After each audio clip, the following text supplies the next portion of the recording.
दोस्तों, अभी हम जब 64 योगिनियों की बात कर रहे थे, इसमें से अब हम बात करेंगे विनायकी की। ये हाथी के मुख वाली देवी हैं। इनके अन्य नाम गणेशानी, गणेश्वरी, गजाननी, गजमुखी और विघ्नेश्वरी हैं।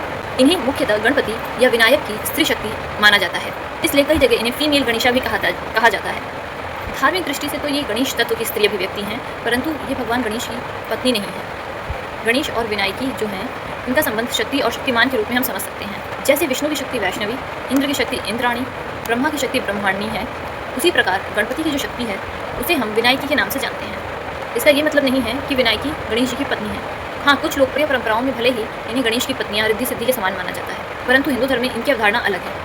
माना जाता है कि जब भगवान शिव अंधकासुर से लड़ रहे थे, तो उस समय अंधकासुर जो था उसके पास भी वही शक्तियाँ थी जैसे कि रक्त बीज के पास थी, कि उसके रक्त की बूंदें जहाँ भी गिरती वहाँ से एक नया अंधकासुर आ जाता। इस तरह भगवान शिव उसका वध ही नहीं कर पा रहे थे, क्योंकि जैसे ही उसके रक्त की बूंद गिरती और एक नया अंधकासुर पैदा हो जाता। तो इसलिए जितना ज़्यादा अंधकासुर को घायल किया जा रहा था, उतने ज़्यादा असुर पैदा होते जा रहे थे। एक समय ऐसा आया जब भगवान शिव के लिए ये बहुत बड़ी समस्या बन गई थी, और इसी समय आदिशक्ति ने भगवान शिव का साथ देने के लिए अवतार लिया, और उसी के साथ प्रकट हुई ब्रह्मा की शक्ति ब्रह्माणी, शिव की शक्ति माहेश्वरी, विष्णु की शक्ति वैष्णवी, कार्तिकेय की शक्ति कौमारी, इंद्र की शक्ति इंद्राणी और वराह की शक्ति वाराही, और इसी तरीके से आई विनायकी भी। इसी शक्ति परंपरा में गणपति की शक्ति विनायकी मानी जाती है। विनायकी अन्य मात्र की शक्तियों के साथ अंधकासुर के विरुद्ध युद्ध करती है। इनका मुख्य उद्देश्य केवल असुर को घायल करना नहीं था, बल्कि उसके रक्त की बूंद कहीं भी जमीन पर न गिरे, इस बात का पूरा ध्यान रखना था। और इसी के साथ ये सारी देवियों ने उसका रक्त पीना शुरू कर दिया। देवियाँ उसके रक्त की बूंद को भूमि पर गिरने से रोकने के लिए पीतना स्टार्ट कर देती हैं, और इसी प्रकार नए असुर का पैदा होना बंद हो जाता है और अंततः अंधकासुर का वध किया जाता है। इसलिए विनायकी एक बहुत ही महत्वपूर्ण स्वरूप है, जो कि एक योद्धा देवी और विघ्नों का निवारण करने वाली शक्ति के रूप में पूजी जाती है। कई ऐसी लोक कथाएं हैं जिसमें विनायकी का संबंध मातृका परंपरा से भी है। प्रसिद्ध जो सप्त मातृका हैं उनमें है ब्राह्मणी, माहेश्वरी, कौमारी, वैष्णवी, वाराही, इंद्राणी और चामुंडा। लेकिन वहीं कुछ परंपराओं में मातृकाएं जो हैं वो 8 है और किसी किसी में 9 है। तो जहाँ पर भी संख्या 8 या 9 होती है, वहाँ पर विनायकी या गणेशानी है, उन्हें भी शामिल किया गया है। इसीलिए विनायकी देवी को सिर्फ गणेश का स्त्री रूप समझना अधूरा है, क्योंकि वे मातृका और 64 योगिनी देवी शक्ति परंपरा का एक हिस्सा हैं। विनायकी देवी का संबंध 64 योगिनी परंपरा से भी देखा जाता है। विशेष रूप से हीरापुर उड़ीसा में जो 64 योगिनियों देवी का मंदिर है, वहाँ पर एक प्रसिद्ध प्राचीन योगिनी मंदिर है। क्योंकि यह मंदिर गोलाकार आकृति में है और इसकी जो दीवारें हैं उस पर ढेर सारी योगिनियों की अलग अलग मूर्तियाँ हैं, और इसी में से एक मूर्ति हमें विनायकी देवी की भी मिलती है।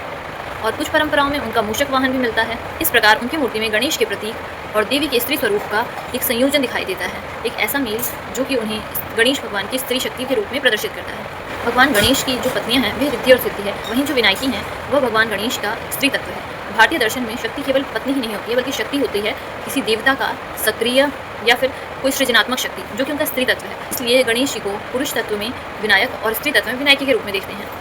यहाँ तक कि हमारे मध्यकाल में जब जैन मंदिर और पांडुलिपियों में भी गणेश की आकृतियाँ भी मिलती हैं। जैन परंपराओं में गणेश को लोक देवता या मंगलकारी देवता के रूप में भी पूजा जाता है। भले ही ये वे कोई तीर्थंकर नहीं है, परंतु फिर भी भगवान गणेश जैन धर्म में भी एक लोक देवता के रूप में बहुत प्रसिद्ध हैं, और इसी सांस्कृतिक वातावरण में हाथी मुख वाली स्त्री देवियों के रूप में भी जैन कला हम देख सकते हैं। बौद्ध धर्म में ये विषय और ज़्यादा फैसिनेटिंग बन जाता है, विशेष रूप से वज्रायन तांत्रिक बौद्ध धर्म में हाथी मुख वाले विनायक या गणपति और उनसे संबंधित स्त्री शक्तियों के बारे में हमें बहुत सारा चीज़ें देखने को मिलती हैं। उनके बहुत से रूप मिलते हैं, उनसे रिलेटेड बहुत सी कथाएं मिलती हैं। बौद्ध परंपरा में गणपति को कई बार विनायक कहा गया है, लेकिन बौद्ध तंत्र में उनका रूप दो तरह से दिखाई देता है।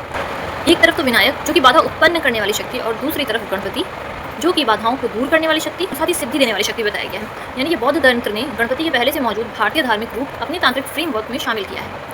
वज्रायन परंपरा में गणपति या विनायक से संबंधित जो स्त्री रूप है वो बाद में और विकसित किए हुए। ऐसी देवी विभिन्न स्त्रोतों में गणपति से रिलेटेड फीमेल डीटी मानी जाती है। उनका संबंध शक्ति, सिद्धि, समृद्धि और बाधाओं के नाश में तांत्रिक साधना से जोड़ा जाता है। वज्रायन में महाकाल, गणपति, कुबेर आदि जितनी भी देवता हैं उन सभी को तांत्रिक मंडल और साधना परंपराओं में शामिल किया गया है। विशेष रूप से महागणपति जैसे रूपों को तांत्रिक बौद्ध कला में दिखाई देते हैं।